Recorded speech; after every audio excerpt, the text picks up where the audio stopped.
لبيك اللهم لبيك لبيك لا شريك لك لبيك إن الحمد والنعمة لك والملك لا شريك لك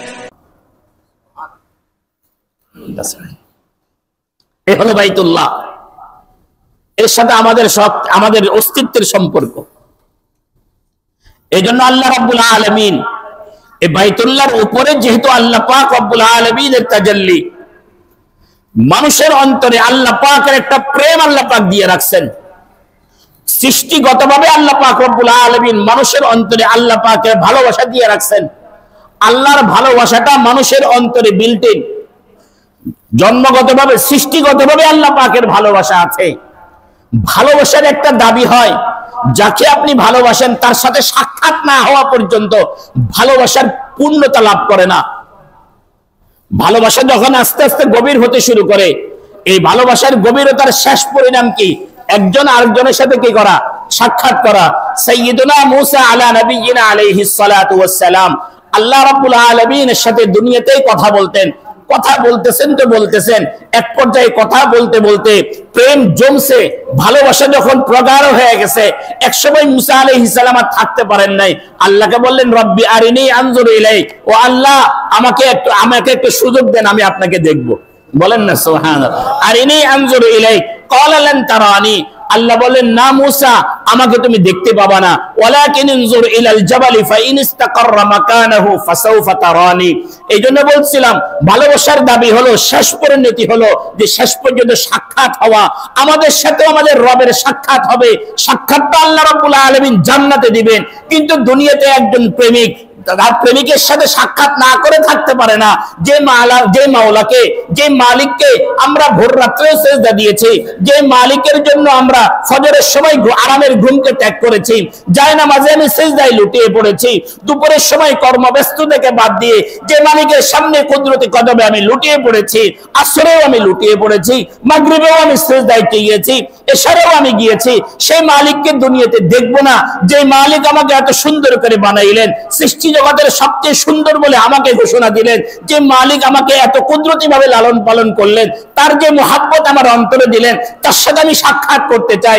সাক্ষাৎ আমি করতে চাই, সাক্ষাৎ করব কোথায়? যখন সাক্ষাতের জন্য তাকে পাই না, তো দৌড় দিয়ে চলে গেলাম তার ঘরে, যেখানে তার তাজাল্লি পড়ে, সেখানে আমি ঘুরছি আর লাব্বাইক বলছি, মালিক আমি তো হাজির, তোমার সাক্ষাৎ আমার চাই। লাব্বাইক বলছি আর মালিকের ঘরের পাশে ঘুরছি। এক আশিক তো বলেন আল্লাহ, এক আশিক কি করছে? তার প্রেমিকাকে পায় নাই, তো প্রেমিকের ঘরের ওয়াল ধরে চুমাইতেছে, ওয়াল ধরে চুমু দিতেছে। বলে, আরে তুমি ওয়ালে চুমু দিচ্ছ কেন? ওমা হুব্বুদ দিয়ারি শাগাফনা কলবি, ওমা হুব্বুদ দিয়ারি শাগাফনা কলবি।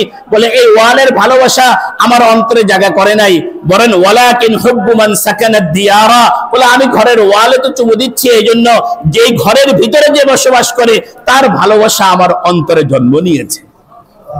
কিন্তু ভাই, আপনার আব্বা দুনিয়ার থেকে বিদায় নিয়ে গেছেন, হঠাৎ করে বাবার কথা মনে হয়েছে যে বাবার কোনো স্মৃতি আছে কিনা, বাবার একটা গামছা, একটা জামা, মা দুনিয়ার থেকে চলে গেছেন, মায়ের কোনো স্মৃতি যদি থাকে, মায়ের হাতের একটা ঘটি, একটা বাটি, আপনি এটা হাতে নেন, চোখে লাগান, চুমু খান। কেন? এই মায়ের প্রতি ভালোবাসার কারণে এই ঘটির প্রতি ভালোবাসা, বাবার প্রতি ভালোবাসার কারণে বাবার গামছার প্রতি ভালোবাসা, আমার রবের প্রতি আমাদের ভালোবাসার কারণে এই বাইতুল্লাহর প্রতি আমাদের ভালোবাসা। এখন ভালোবাসা প্রকাশ করতে হলে আল্লাহ পাকের একটা তাজাল্লি গাহ আছে, যেখানে আল্লাহ পাক রব্বুল আলামিনের তাজাল্লি হয়, সেখানে তো বান্দা ছুটে যাবে। এই জন্য আমরা নামাজ তো আমার এলাকায় পড়তে পারি, রোজা তো আমি আমার পৃথিবীর যে কোনো জায়গায় রাখতে পারি, আমাকে হজ করতে হলে বাইতুল্লাহ আমাকে যেতে হবে, যেহেতু আমার ভালোবাসার কেন্দ্রবিন্দু সেটা। আমার কথাগুলো বুঝতেছেন? ভালোবাসার কেন্দ্রবিন্দু। এ কারণে আমরা আল্লাহ রাব্বুল আলামিনকে তালাশ করতে গিয়ে বাইতুল্লাহর সামনে, বাইতুল্লাহর চতুর্পাশে ঘুরি, তখন একমাত্র আমাদের কামনা হবে, আমার রবকে আমি চাই, আমার মালিককে আমি চাই, আমি আমার প্রভুকে চাই, আমি আমার মাওলাকে চাই। এ কারণে সেখানে পোশাকের কোনো বালাই নাই, সেখানে কে আমার পাশে আছে তার কোনো খবর নাই। আমার একটাই খবর, একটাই চেতনা, আমি বাইতুল্লাহ পাইলাম না, দৌড় দিয়ে গেলাম সাফা মারওয়ায় পাইলাম না, চলে গেলাম আরাফা আরাফায়, আরাফায় পাইলাম না, আসলাম মিনায়, গেলাম মুজদালিফায়, গেলাম জামারায়, আবার আসলাম বাইতুল্লাহ। আমার পুরাটা গজরে 5 দিনের পুরাটা কর্মকাণ্ড হলো আমার মালিককে তালাশ করা, মালিকের মুহাব্বতে ছটফট করা, মালিকের মুহাব্বত লাভের জন্য চেষ্টা করা। বান্দা যখন এই প্রকৃত অন্তর নিয়ে, এই প্রকৃত প্রেম আর ভালোবাসা নিয়ে বাইতুল্লাহ থেকে শুরু করে আবার বাইতুল্লাহ পর্যন্ত, আরাফা, মুজদালিফা, মিনা, জামারা সব কিছু যখন ঘুরে আসে, আমার মাওলা বলে, ও আমার বান্দা, আমার প্রতি তোর এত ভালোবাসা, আমার প্রতি তোর এত মুহাব্বত, আয় আমার সাথে সাক্ষাতের জন্য তোর বাকি আছে মৃত্যু, জাকাত হবে, আমি জান্নাতে তোকে সাক্ষাৎ দেব। জান্নাত পর্যন্ত আসতে হলে তোর গুনাহ থাকলে চলবে না, যা আমি তোমাকে এরকম মাফ করে দিলাম। তোর মা তোকে যেদিন জন্ম দিয়েছিল সেদিন তোর যেরকম কোনো গুনাহ ছিল না, আমিও তোকে এইভাবে মাফ করে দিলাম। এবার তুই এই গুনাহ মুক্ত অবস্থায় আমার কাছে আসবি আর জান্নাতে আমার সাথে তোর সাক্ষাৎ হয়ে যাবে। কি বলেন? আল্লাহ রাব্বুল আলামিনকে দেখতে রাজি আছেন তো নাকি? ইনশাআল্লাহ। আল্লাহ আমাদের সকলকে দিদার নসিব করে, সকলে বলি আমিন। জান্নাতে যেতে হবে, দুনিয়া কামরায় ধরে জান্নাতে যাওয়া যাবে না।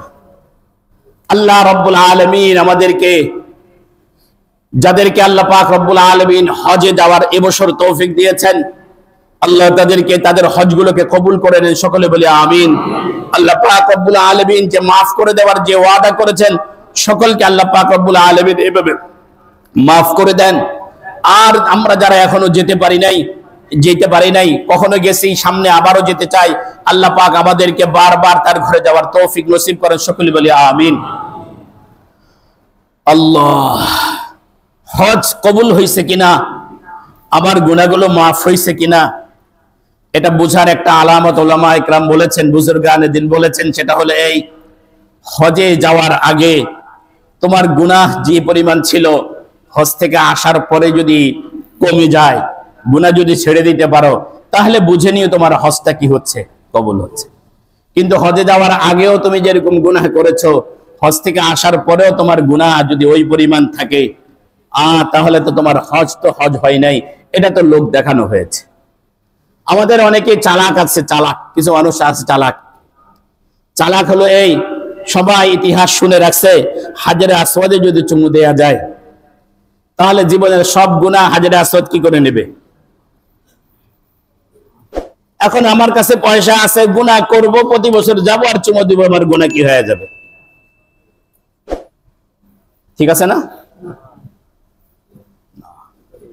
আপনি যখন ওই দামারায় গিয়ে শয়তানকে যখন কঙ্কর মারেন, শয়তানকে কঙ্কর মারা যারা উদ্দেশ্য কি আপনার?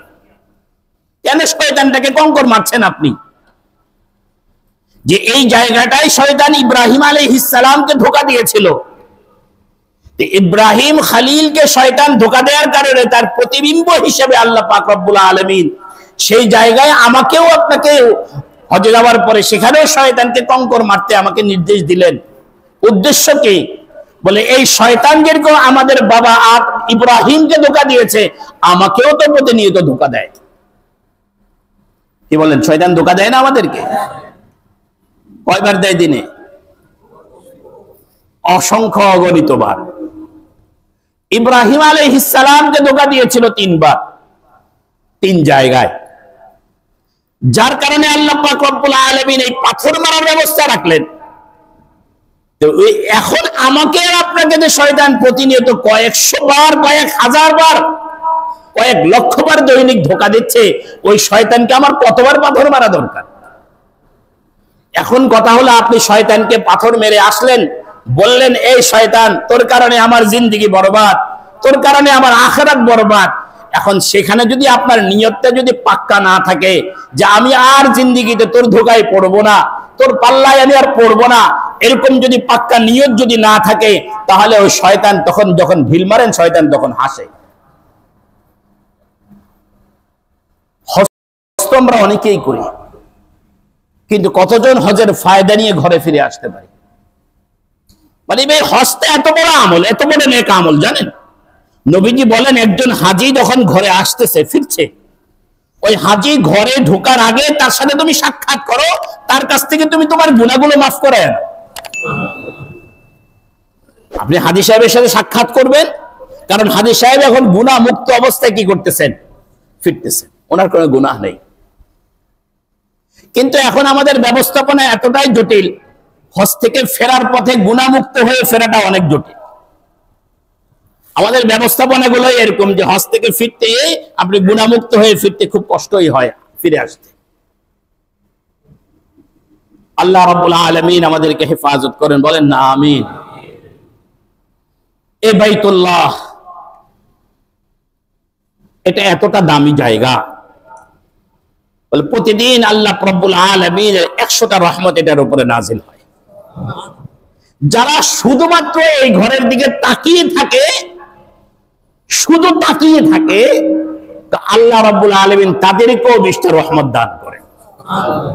বুঝতে পারছেন? এই ঘর, ওই ঘরের ওখানে যাওয়ার পরে ঘরের তাওয়াফ একটা ইবাদত, ঘরের দিকে তাকিয়ে থাকাও একটা ইবাদত। তাকিয়ে থাকা, শুধু তাকিয়ে থাকা, শুধু তাকিয়ে থাকা।